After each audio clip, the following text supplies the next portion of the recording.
My people, are you not tired of living under the oppression of the Caucasian American regime? America is a country that has been established on the backs of oppression, and we have suffered through this oppression time immemorial. But now it's time for us to change how we exist in this country. Many people will think that it's too difficult. Many people will think that they will come in and they will destroy whatever we try to build. I need you to recognize that times are different now. Things have changed. You cannot come into a prosperous Black community, a prosperous Latino or Hispanic community, and destroy that community. But through economics and through population, we can change exactly how we live in America, how we exist here. I'm not calling for us to overthrow the American government as they did on that January 9th. But what I am saying is that we can control our own lives and can control our own economy. We can control how our children are able to grow up. We can make it so that the police officers who come down the street are officer friendlies who have been dedicated, who have dedicated their lives to actually serving and protecting, because we control that county, we control that city, we control that state. I need you to understand that if you have a vision of living a life where you're not judged when you go in for a job based on your skin tone, but you're judged based on your abilities, on your character, where you don't have to send your resume in and put LD Johnson, but you can put on your resume LaQuisha Danita Johnson. You can put your actual name and know that you're not going to be disqualified because they think that you are a person of color, but that you will be qualified or disqualified based on your abilities and your talents that you have acquired over the years. Would you not like to be able to buy a home where you desire to buy a home, because that home, that neighborhood has not been redlined simply to keep the economy in that area impoverished?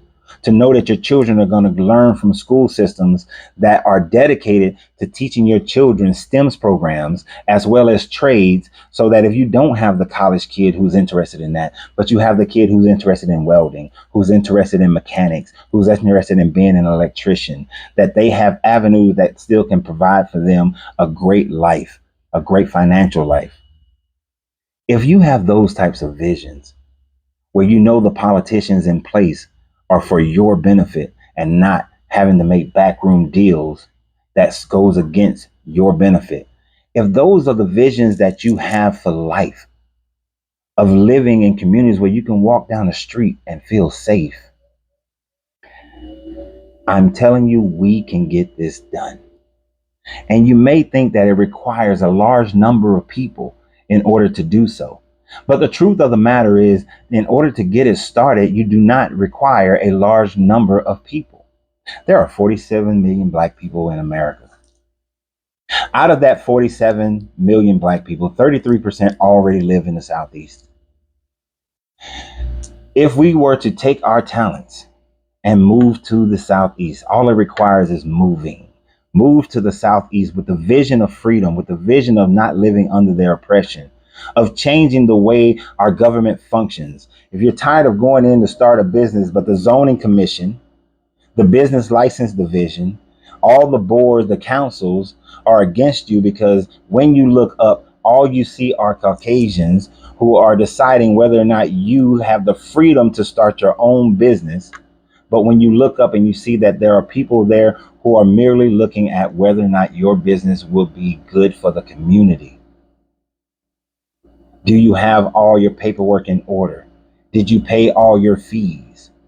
When that is the only thing that they're looking at and not looking at the skin tone, do you not want to have those business opportunities for yourself and for your children? If you have those desires, if you have that as a vision for how you would want to live in freedom, the only thing you have to be willing to do is move, is move. Especially if you are a retiree, especially if you are a work from home person. You have even more ability to function in this new county, in this new city, and not have to worry about your economics.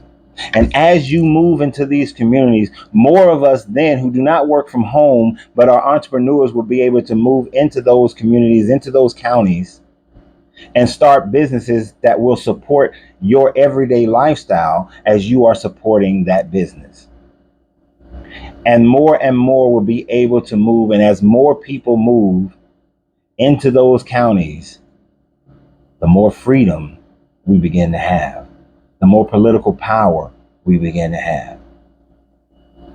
If there's a county that has 50,000 people in it, and 30% of that 50,000 is already of African American descent, and another 15, 20, 30,000 move into that county, we now have the political power to be everything from the mayor of every town, the city council, the county commissioner, down to the superintendent of schools, the sanitation chief, the fire chief, the sheriff, and every other part of government that determines how this town, this city functions, how this county functions.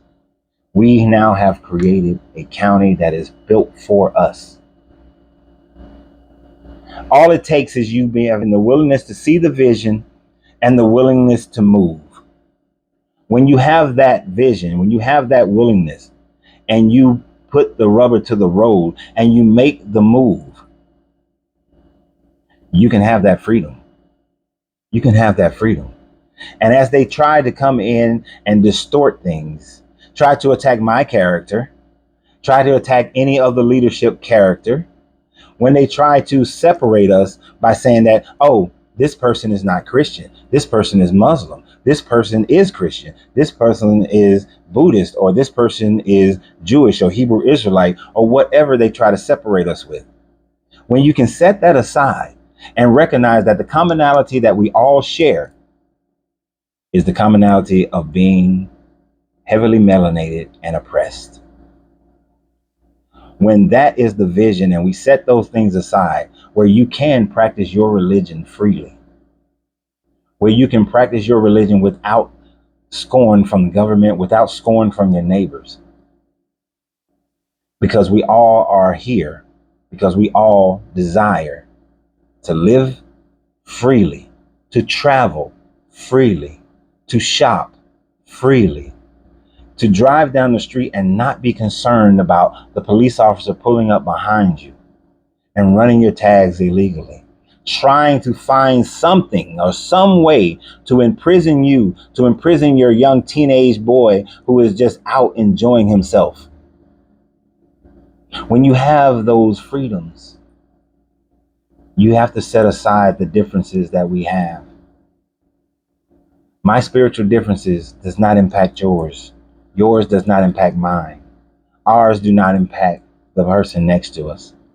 But what does impact us is the oppressive nature of the United States government, the oppressive nature of most state governments, because those governments were not built by us.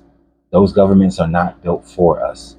But within their own laws, within their own system, we can set up a process that allows us to govern ourselves, to live in freedom, to live knowing that the next generation will enjoy even more freedoms and more prosperity.